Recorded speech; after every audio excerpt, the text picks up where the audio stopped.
Good afternoon from Chennai. Hope you're all having a good start to the week. Welcome to our series, What Happens Next, where we're interviewing 15 guests for 15 minutes from many different parts of the world. Today we have a very special guest from Australia. She is the author of Sweating Saris, a phenomenal book that you should all definitely check out. She's also a curator, and she has a fantastic festival called Sangam festival that she just started last year, and she is also a performer.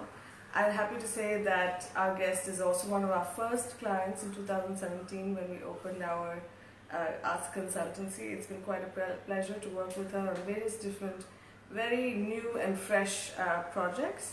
I'm just going to go ahead and invite her. Just give me a minute.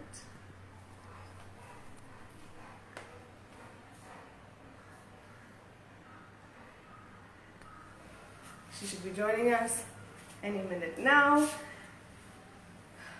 But while she comes, I'm going to also just tell you a little bit about our upcoming guests.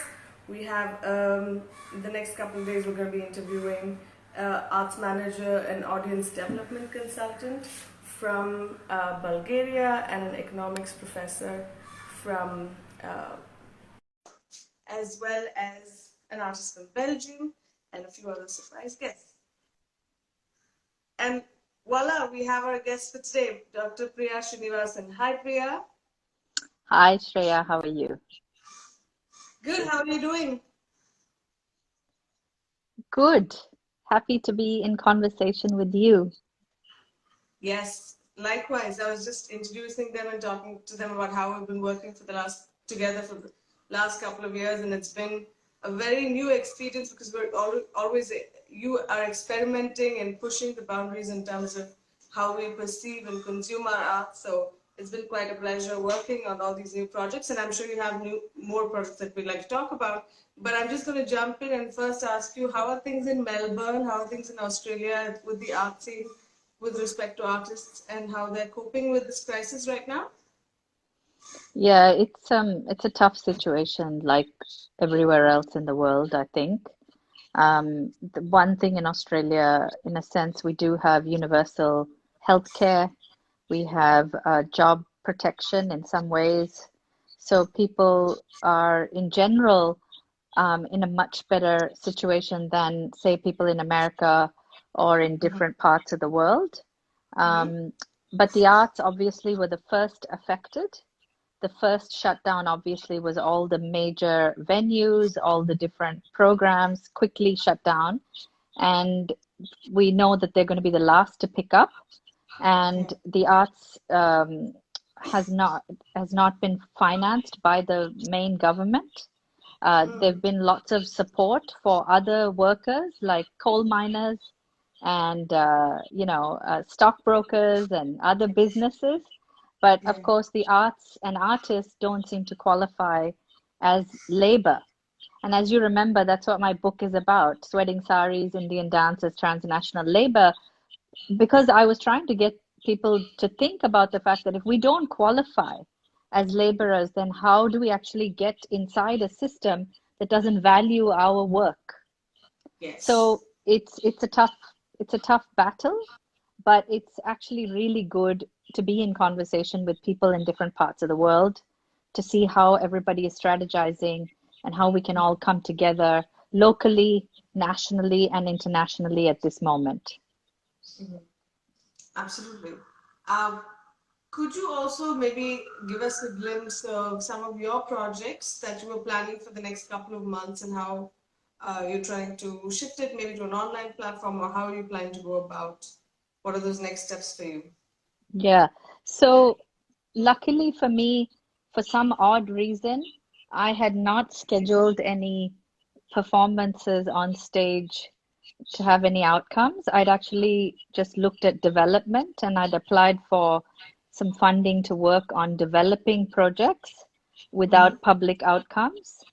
Mm-hmm. And so, in a sense, that was not the problem. However, because of timelines and the fact that all the venues are no longer available, everything is shut, we obviously had to rethink um, a lot of our strategies, especially for the Sangam, the South Asian Performing Arts Festival Right. that we have, of diaspora in particular and its connection to Asia, South Asia. We've actually transformed our approach and our methodologies and really tried to look at how we could use this year just as pure development Right. and how we can do a lot of that development online. And if and when the restrictions lift, if there are small groups of people that are allowed to be together with social distancing, we have contingency plans in place. We also have plans for putting some material online and sharing that. But more, I think what we're all sort of interested in, at least my team, is how do we use this to our advantage and not get deflated by the crisis because it's huge. I mean, it's such a huge blow to so many people in so many ways. But how do we use it to turn it into something really positive and productive and use what the restrictions we're given to turn it on its head? So this is a few things that you said were interesting about, having a contingency plan and things like that. Many artists that I know of, had invested a lot, for the next year as usual. Like everybody goes on making their plans as usual. How can artists take a step back and use this time to reflect a little bit? Because right now I feel like artists are not really being strategic in how they should move forward, and they're just making a few moves that I don't know in the long run might be the best for them. Like, how are they going to monetize their online content? How are they going to work with exposure versus building their social media? Things like that. But I think that starts at a point with reflection, taking a break and actually just, taking audit of what's happening and what are the numbers like in terms of which is they're going to be affected by, and then looking at the economics of it and then making a plan. What would your thoughts be on that, or how did you go about building a contingency plan and shifting that plan now in a time of crisis? Well, let me address that second part of the question first, and then I'll look at your first part second.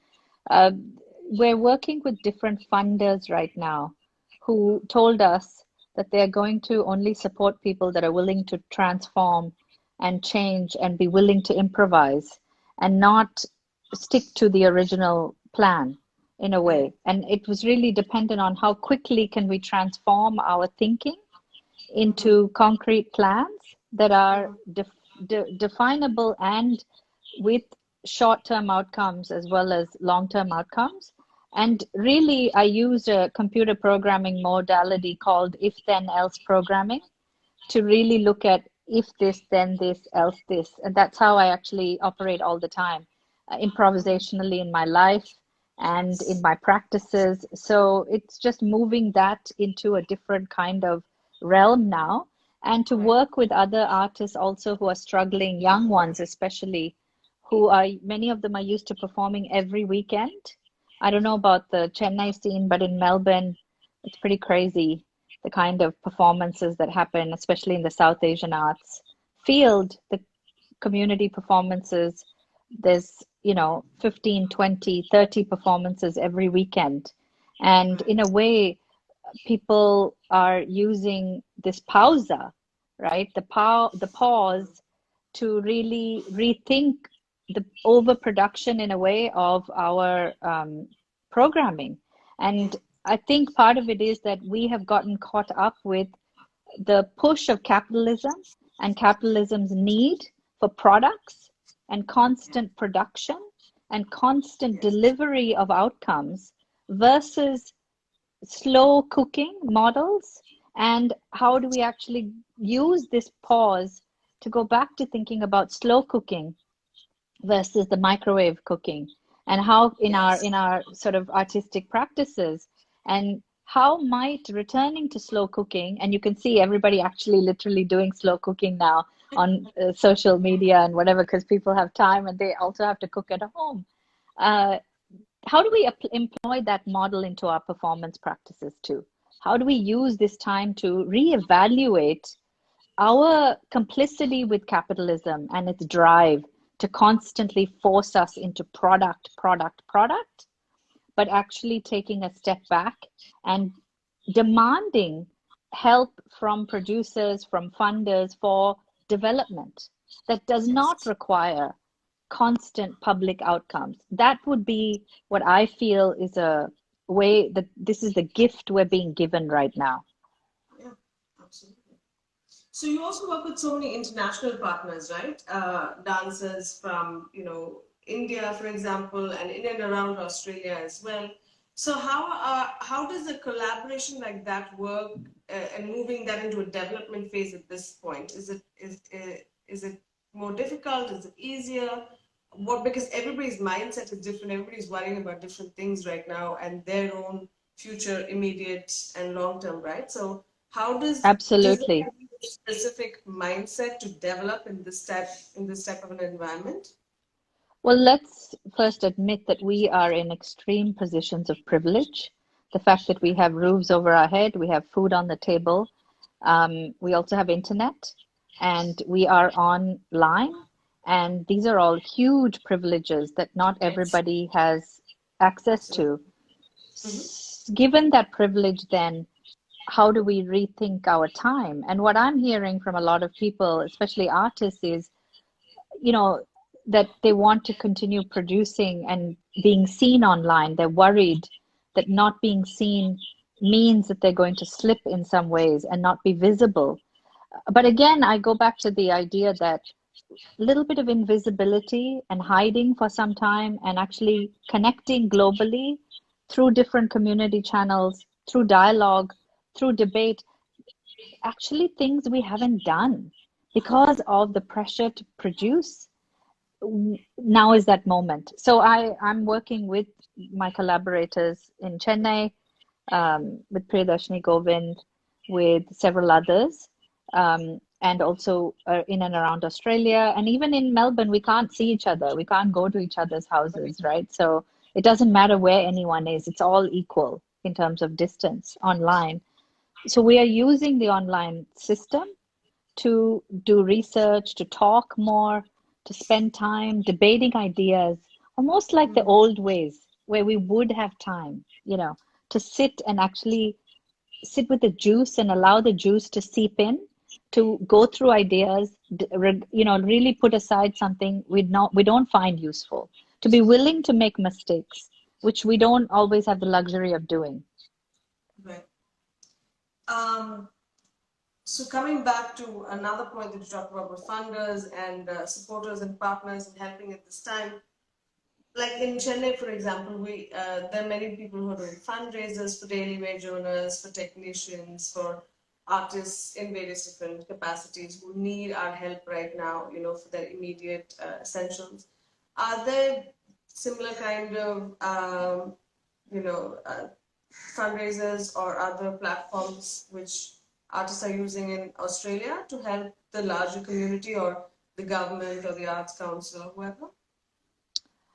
Um, yes, I mean, I think that we have the funders themselves are trying to rethink outside the box.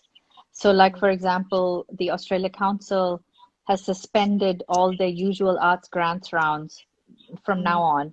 They've consolidated that money and have created emergency funds for artists to apply.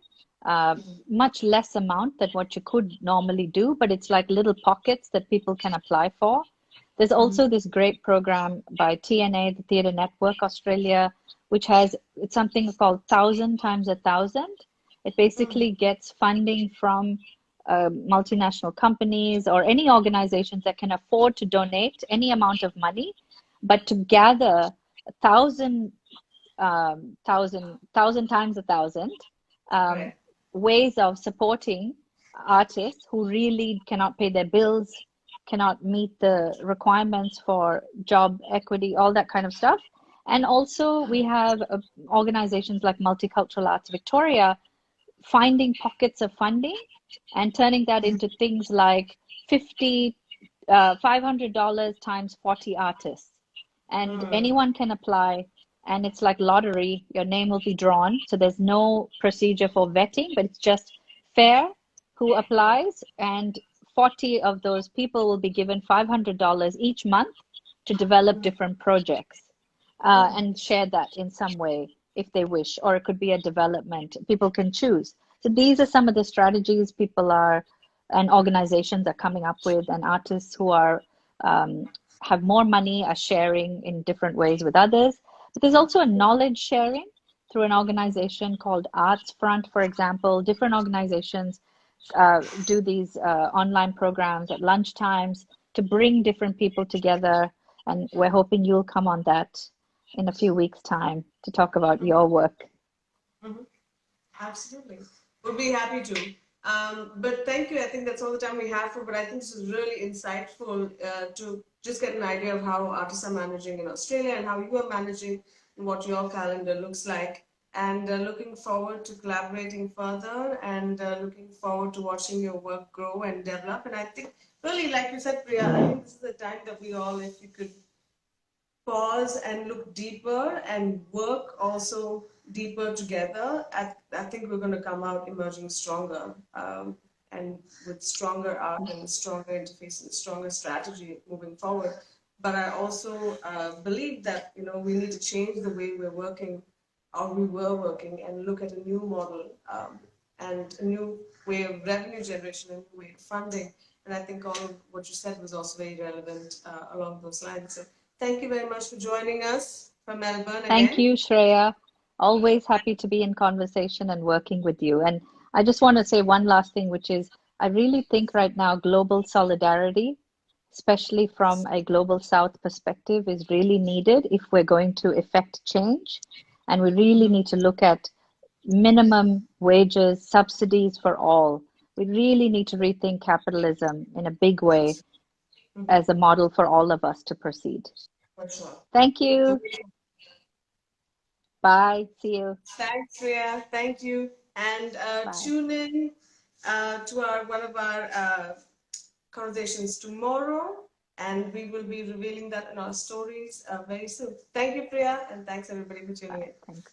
Thank Bye. you.